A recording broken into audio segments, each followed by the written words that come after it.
What's up, guys? I'm Brody Boese with the Outdoor News Junior Pro Team. I know in just a few short days, or in your state, it could be archery opener for your deer season. But what I want to do is talk to you about a few tips and tricks I like to do with my bow that will help you with this upcoming hunting season.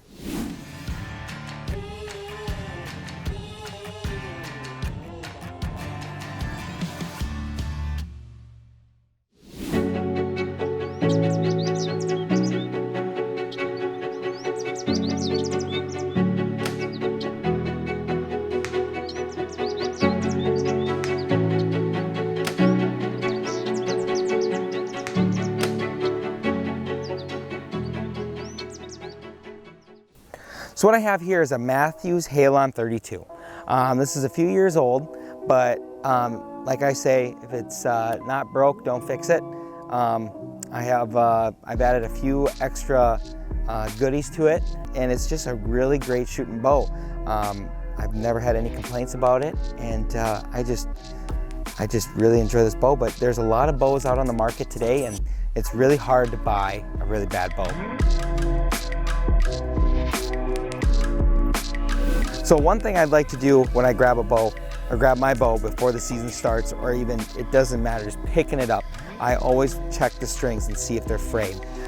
One thing you don't want is to see a dry string. You don't want to see them fraying. You don't want to see them maybe, starting to peel away. You want to make sure you're waxing your string all the time. I wax them every other shoot. I'm always making sure there's moisture in the strings.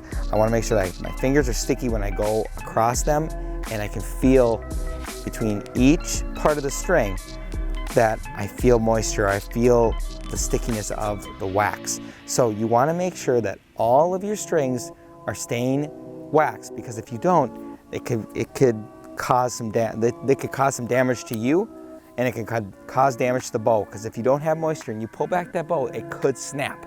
And you don't want that. You want to keep the strings as waxed as possible.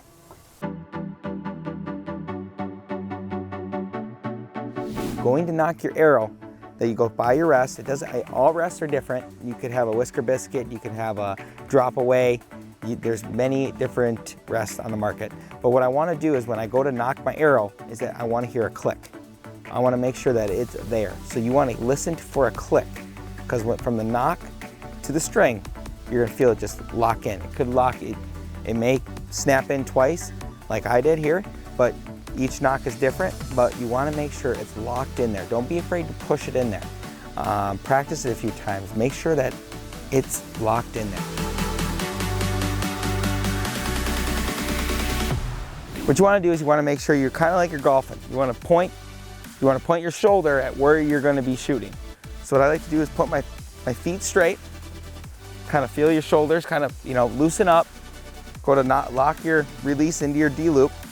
But what you want to do is when you go to pull back, is you want to put all your pressure forward, lean forward. Don't be afraid to kind of get a little forward. But when you go to pull back, you want to pull with your both arms. You want to pull back and pull and push forward. So it's all in one motion. So what I like to do is just kind of all together, and make sure when you are doing that is you're not going straight up. That's either telling me that you have too much poundage, or it's just that's not the draw length, that's not the poundage for you. So what you want to do is you want to make sure that you're going in one big straight motion.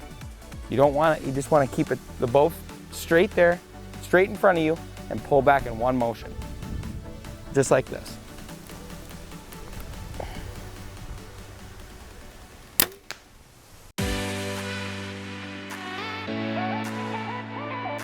Another thing I feel is very important is when you have your bow at full draw. So when you have your bow at full draw, one thing I like to do is don't have your eye right up to the peep sight. What I like to do is just keep my nose right on the end of the string, just like so. Keep it right there. Keep yourself balanced and looking down the peep. But I don't like to keep my eye right up to the sight like this. I feel like it's just too overwhelming. What you want to do is just keep your nose right on the tip of your nose, right on that string where you feel comfortable, looking right through the peep sight.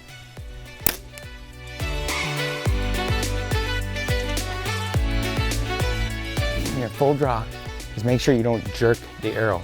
Just feel the release. Put your tips of your finger right on that trigger and lightly squeeze, just like you're pulling, like you're shooting a gun. All you want to do is lightly squeeze that trigger. You should not have to jerk it.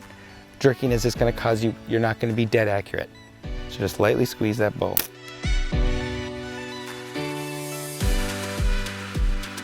One thing I feel is really important is when you're pulling back your bow is that don't keep a tight grip.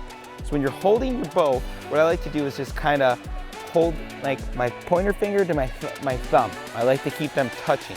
So when I'm going to pull back, yeah, I might keep a full grip when I'm pulling back, but immediately I like to open my hands. But I also like to keep 2 fingers on my bow, kind of slightly angled. So my rest of my fingers are kind of like an elevator. So they're elevating down all together. So I kind of don't keep a tight grip, just keep it nice and loose. That's the whole thing. So all I want to do is keep a nice, loose grip.